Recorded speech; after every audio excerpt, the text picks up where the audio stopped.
outside. Today I'm gonna be driving to Miami, so I grabbed my old GoPro and I'm gonna see if I can get some POV driving of the M3.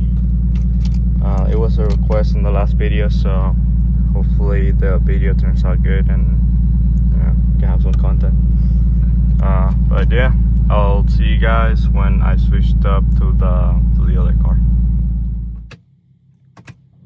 Here we are with the E90 cold start.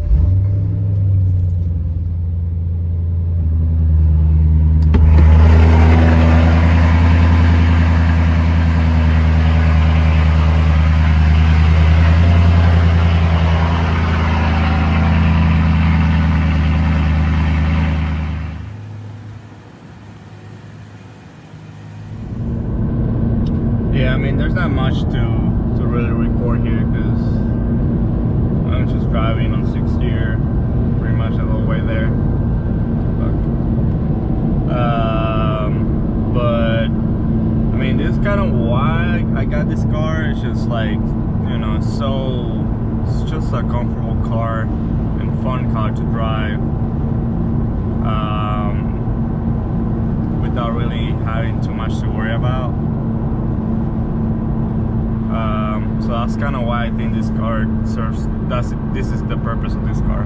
Obviously, I'm gonna modify it once save up some more money.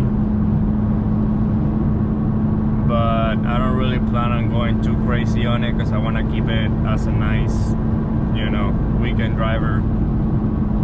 Cars and coffee, and maybe some track events, maybe in the future. After I get all the maintenance done, but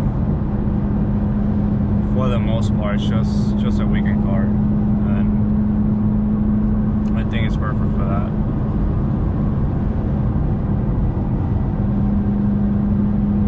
Because I'm not gonna lie, man, this car's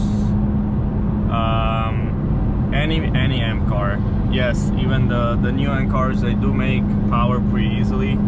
But let's say on a E90 you spend like 60 something to like even 100k, and you still gotta spend at least another couple grand, because like even if it's just a couple parts that you need to make 700 wheel on those cars, you're still gonna spend some money, because everything every M part, everything for the M cars is like triple the price of regular cars. So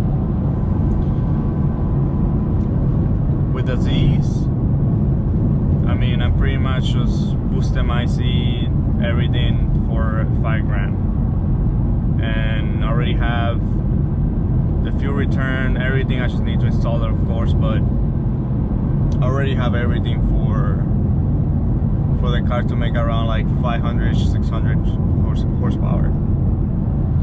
And if I decide to do a hybrid build or build motor, then I could easily go to 700, 800 and still spend less than what it would cost me to build an M car. Yeah, this road sucks, man.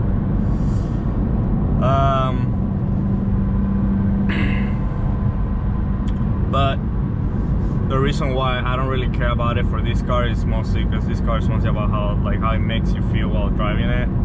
Obviously, once I modify a little bit, it's gonna feel even better. Once I get rid of those primary cats, I'll be able to hear the exhaust more. Maybe once I get an intake, I'll be able also to hear more intake noise, and get different wheels, get rid of the spacers, and maybe some lowering springs with new shocks. I kind of want to keep the EDC, because like I said, I'm not gonna go do anything crazy with this car, so I'm probably not gonna put coilovers on this car. But I kind of want to do like some aftermarket springs and shocks in the future, because I'm pretty sure this has the OEM shocks. The car still drives pretty fine, so like, I mean, I think the shocks are good. but obviously if I'm gonna do the springs, might as well just do new shocks too. And yeah, man, but I want to do the maintenance first. I want to do the valve covers. That's pretty expensive. That's gonna be close to $2,000. I want to do the roll bearings. That's also gonna be pretty expensive, close to $3,000. And then what else? Maintenance wise, I think that's it. Then after that, it's just wheels and suspension, pretty much, and get rid of the primary cats. But other than that, I think that's everything that I'm gonna do with this car, and just enjoy how it is. I don't really think it needs a lot. Honestly, even how it is pretty good for me. But obviously, who doesn't like a modified E90? I wish I was rich and I could put some E88s and some badass coilovers on it. But you know, I don't want to spend really that kind of money right now. Especially since I'm building the other cars, and doing that is kind of overkill right now for what I'm using this car for, so it's not really needed. So yeah, I'm probably just gonna do those things.